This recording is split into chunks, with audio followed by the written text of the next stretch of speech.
Terminada la guerra, creímos que con la firma de los acuerdos de paz vendría la reconciliación nacional y la paz en el país, y nos equivocamos porque nos dimos el lujo de querer saltar de la guerra a la paz sin vivir una época de posguerra, que es necesario en todo conflicto, después de todo conflicto armado. En la posguerra se arreglan las cosas, se escudriña lo que pasó, se trata de dignificar a los que sufrieron injustamente. Todo eso no lo vivimos en el país. Aquí se creyó que conocer la verdad de lo que pasó durante la guerra iba a causar daño, iba a abrir heridas, y ha sido lo contrario. Lo único que puede restañar las heridas del pueblo salvadoreño es el conocimiento de la verdad, aunque duela. No estamos diciendo que es fácil, pero solo conociendo la verdad podemos empezar a restañar heridas, porque cicatrices siempre van a quedar, pero la cicatriz sana, ¿verdad?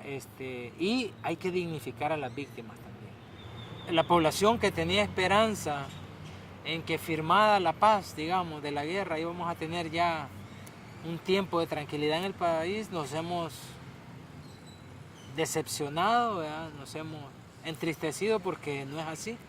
Tenemos ahora unos índices de homicidios tan o más altos que durante la guerra. Hemos batido récord.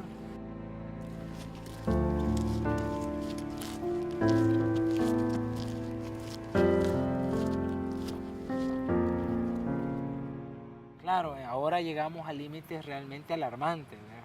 Con 22 homicidios diarios en promedio, pero por ejemplo Naciones Unidas estima que 10 homicidios diarios ya es epidemia.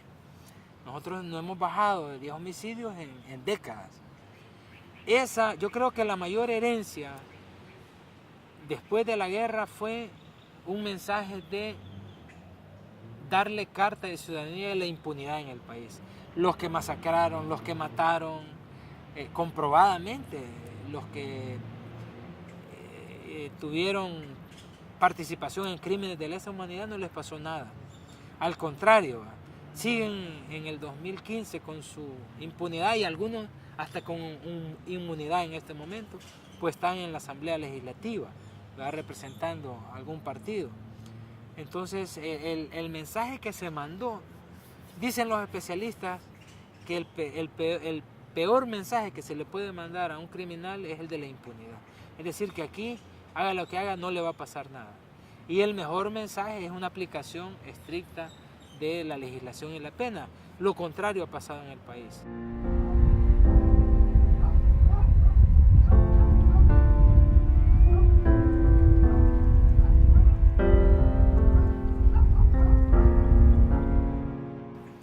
Eso que vivimos después de la guerra, aunado a la situación socioeconómica, ¿verdad?, que concentra la riqueza y los medios de producción en muy pocas manos y excluye del modelo a grandes sectores de la población, es lo que ha llevado a nuestro juicio a la situación de violencia que vivimos. No se puede explicar la violencia solo por una causa, es multicausal, ¿verdad? Pero antes, durante los 80, que empezó a irse gente de El Salvador hacia otras partes del mundo, sobre todo Estados Unidos, también a algunos países de Europa, fue por la violencia, digamos, política. Canadá abrió sus puertas para asilados políticos, Suecia, Suiza, Australia, Estados Unidos también en alguna medida. Luego de la guerra se empezó a decir que los salvadoreños se iban por causas socioeconómicas, sobre todo por la pobreza, por la falta de oportunidades.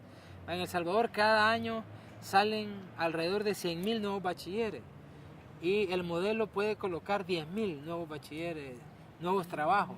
¿Y qué es el resto de los bachilleres, los que no logran entrar a la universidad? De esos 100,000 se estima que más o menos 30,000 se ubican en la universidad, la mayoría en la universidad pública del Estado, y otros 10,000 se logran ubicar en puestos de trabajo, y el resto, ¿qué le queda? Entonces la migración se ha disparado también por causas económicas, digamos.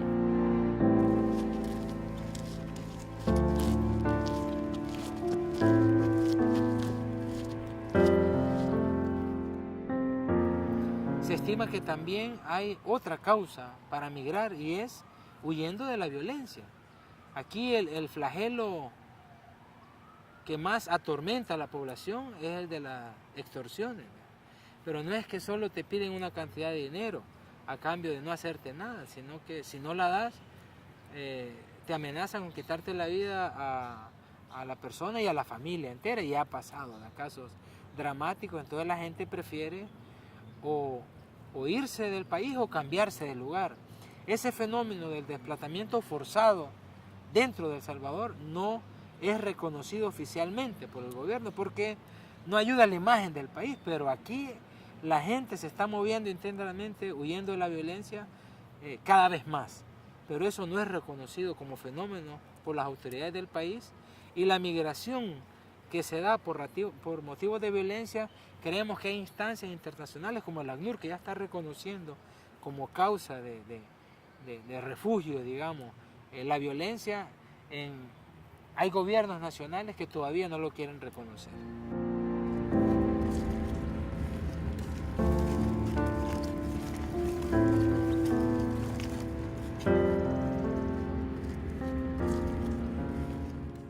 Y hay otra tercera causa que nosotros consideramos para la migración, que es el de la reunificación familiar, ¿verdad? Pobreza, digamos, violencia y el hecho de ir a reunirse con su familia. Este fenómeno de los menores no acompañados que emigraron obedece básicamente a eso, a ir en búsqueda de sus progenitores que están en Estados Unidos sobre todo, y ellos con quienes quieren hacer la vida juntos, ¿verdad? Entonces, si ustedes le preguntan a cualquier salvadoreño en este tiempo cuál es el principal problema que atraviesa El Salvador, el 80 y tantos % les va a decir que es el de la violencia. Normalmente el problema de violencia con la economía se pelea en los primeros lugares históricamente en El Salvador. Pero de unos 2 años para acá, ustedes le preguntan en la encuesta que hace la universidad, siempre hacemos esa pregunta: para ustedes, ¿cuál es el principal problema que tiene el país? Y el 80 y tantos % le dice que es la violencia. Hemos llegado, considero yo, a una situación límite, hemos tocado fondo en el país y hay que hacer algo radical ya para combatir este flagelo.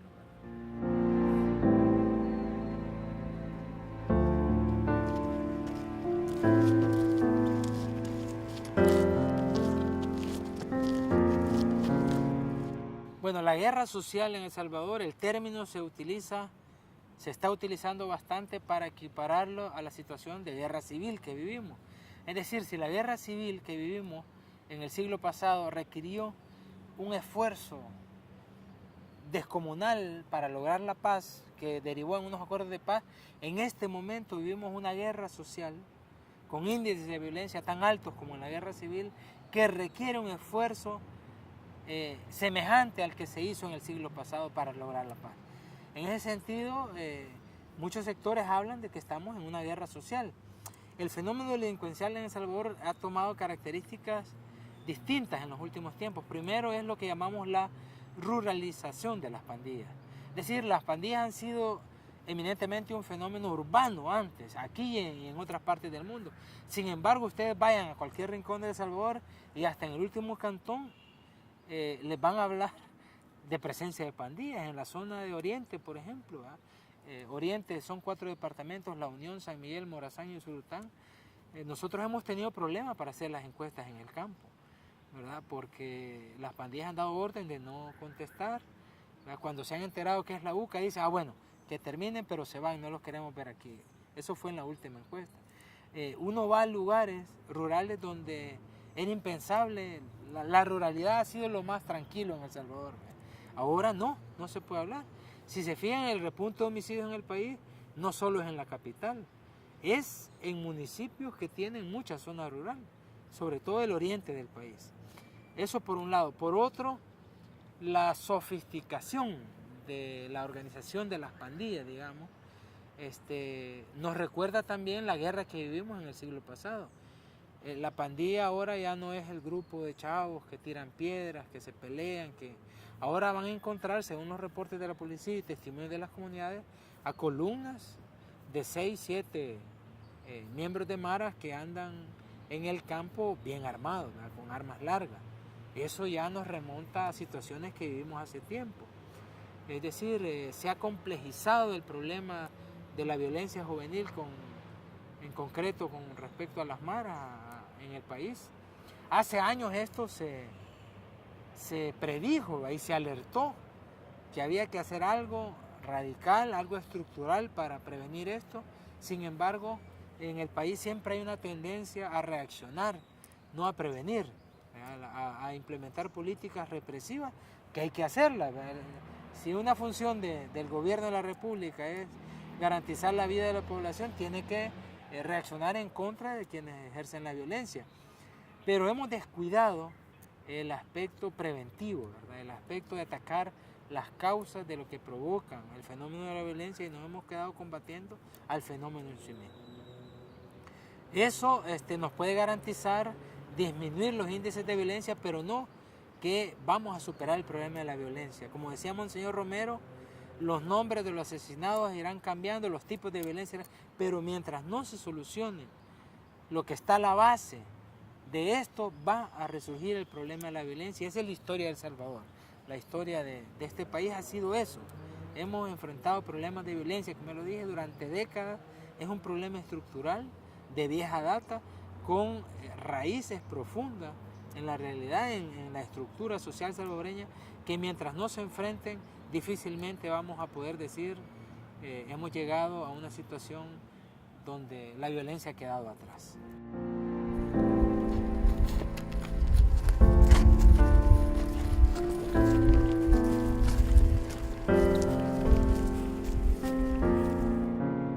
Para mí, aunque los migrantes son los que mantienen a flote la economía, en 2014 enviaron 4.200 millones de dólares, lo que representa un alto porcentaje del PIB, si no me equivoco el 16% del PIB, ¿verdad? Tanto como la inversión que hacen los empresarios privados, que es baja para los inversionistas.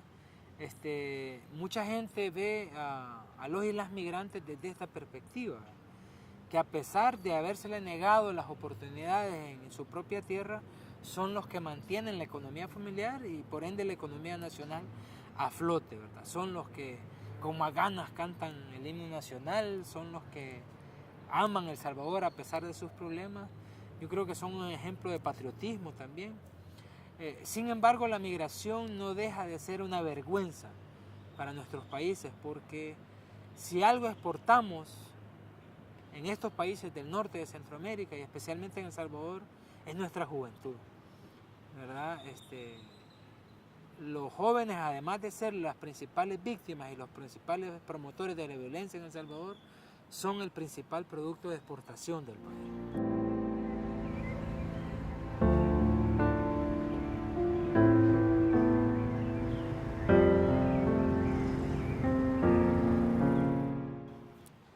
Lo ideal sería que, como decía yo en otro momento, que se vaya quien quiera irse, a nadie se le va a detener. No que tenga obligadamente que marcharse, porque aquí se cierran las oportunidades. Para que el derecho a no migrar sea una realidad, tiene que cambiar muchísimas cosas en el país. Tiene que haber generación de empleo, tiene que haber seguridad, ¿ya? La protección de los derechos fundamentales de la persona. Tiene que pasar muchas cosas, y nuestra tarea precisamente es intentar colaborar para que esto se dé. Como yo dije, no es una solución a corto plazo ni a mediano plazo, probablemente a largo plazo, pero hay que garantizar, ¿verdad?, sobre todo el derecho a la vida. El derecho a la vida es el principal de los derechos, y sin embargo es el derecho más violado en este país. Pero mientras no cambie la protección al derecho fundamental de la vida en este país, mientras no se generen oportunidades para crecer, para estudiar, para trabajar, la migración, como dicen algunos especialistas, es el fenómeno de este siglo y lo va a seguir siendo. Veamos lo que está pasando en Europa, ¿verdad? Es una otra triste, lamentable cara del fenómeno. Para mí la expresión es la migración es la expresión de la injusticia que hay en nuestras sociedades, ¿verdad? Donde se les niega el derecho a la vida a muchos sectores de la población que se ven forzados a buscarla en otros lugares, ¿verdad? Pero para que el derecho a no migrar tenga vigencia en este país o en estos países, tiene que cambiar muchísimas cosas. muchas cosas. Pero mientras más tarde comencemos, va a ser más tarde la solución. Hay que comenzar desde ya.